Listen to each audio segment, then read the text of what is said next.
Jackson Radio Show. Peter Strzok, the head of counterintelligence at the FBI.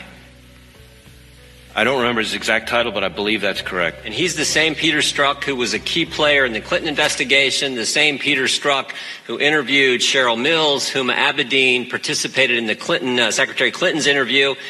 And he's also the same Peter Strzok who now we know changed Director Comey's exoneration letter, changed the term gross negligence, which is a crime, to extreme carelessness. Is that the same guy? Well, Congressman, I don't know every step that the individual you mentioned was involved in, but certainly I know that he was heavily involved in the Clinton email investigation. Thank you. And is this the same Peter Strzok who helped, was a key player in the Russian investigation, and the same Peter Strzok who was put on Mueller's team, Special Counsel Bob Mueller's team?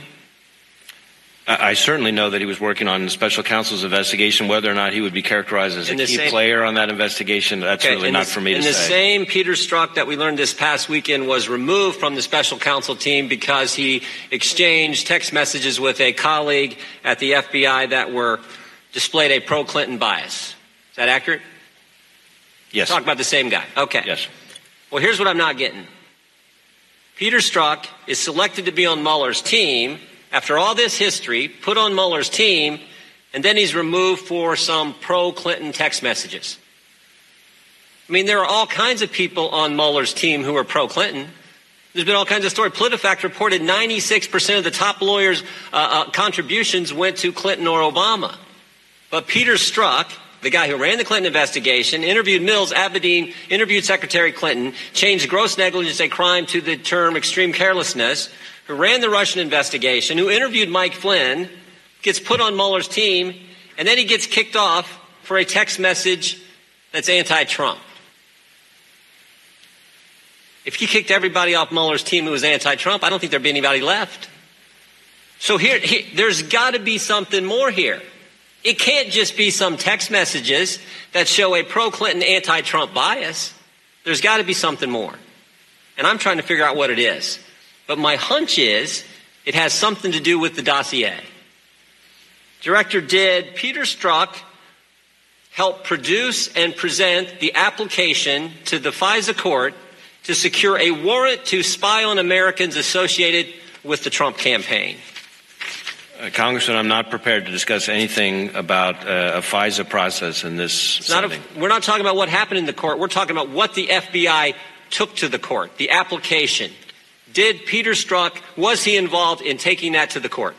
I'm not going to discuss in this setting anything to do with the FISA court applications. Well, let's remember a couple things, Director. And I know you know this. We've all been made aware of this in the last few weeks. Let's remember a couple things about the dossier.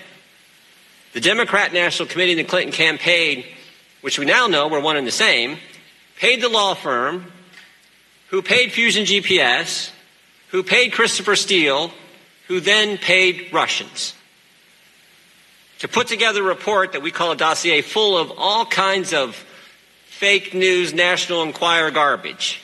And it's been reported that this dossier was all dressed up by the FBI, taken to the FISA court, and presented as a legitimate intelligence document, that it became the basis for granting a warrant to spy on Americans. And I'm wondering if that actually took place. It sure looks like it did. And the easiest way to clear it up is for you guys to tell us what was in that application and who took it there. Congressman, our staffs have been having extensive interaction with both intelligence committees on our interaction with the FISA court, and I think that's the appropriate setting for those questions. Here's what I think, Director Wray.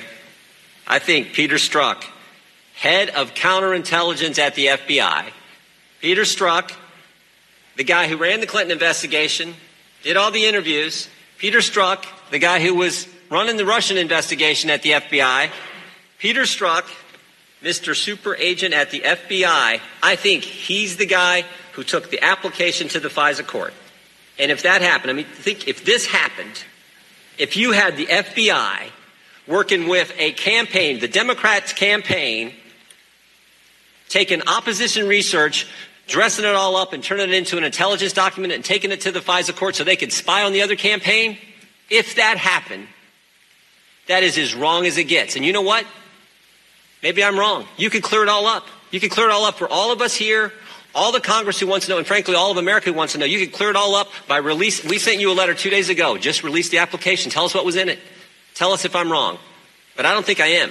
I think that's exactly what happened. And if it did, it is as wrong as it can be. And people who did that need to be held accountable.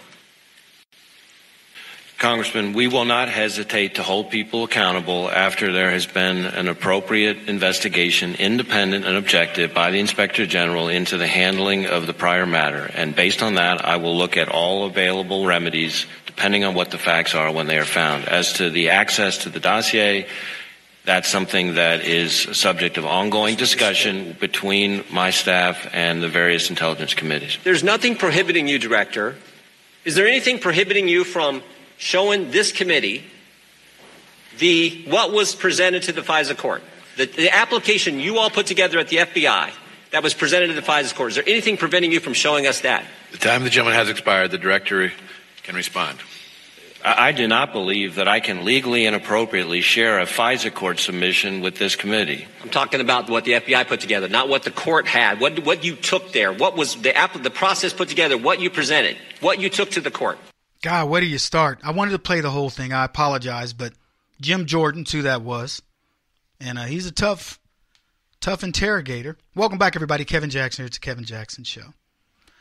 And if you missed, most of us do. We don't get to see these things unless you're just a news junkie. So I apologize for playing the whole thing of his questioning, but I think you sort of get the picture of where this is all going. It's cover up after cover. We can't tell you what's in the FISA court for this reason or that reason. And I don't know if Director Wray, the new appointed guy of the FBI, is going to be a good guy. I don't know. I don't know much about him.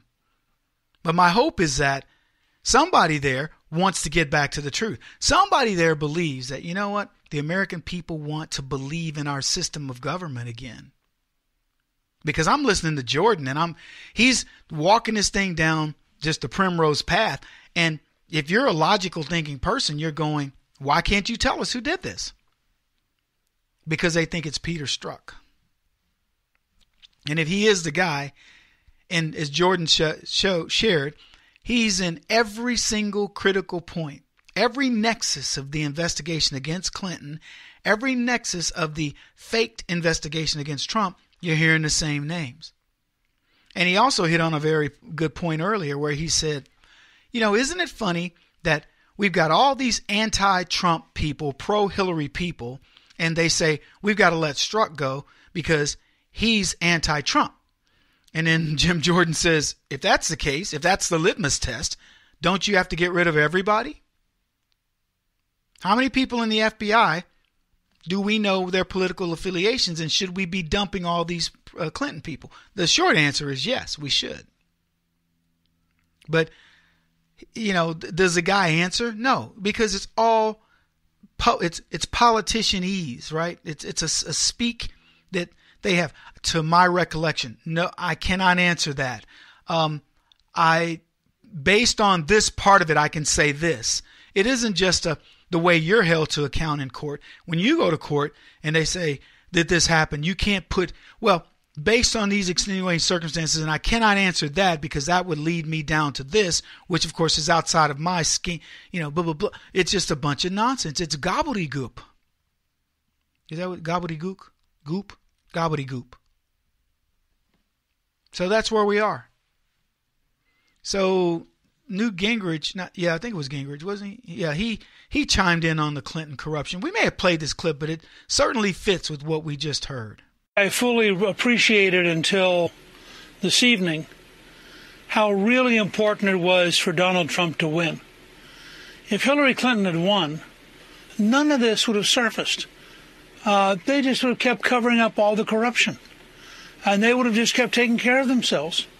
So the very fact that you have this disruptive figure in the White House, all of us are learning some pretty horrifying things about how sick the system is, how sick the entire process is, in ways I would have thought were impossible. I mean, I have the greatest respect for the Federal Bureau of Investigation, and it is astonishing to me that you could have people at the top who are this corrupt, this profoundly dishonest.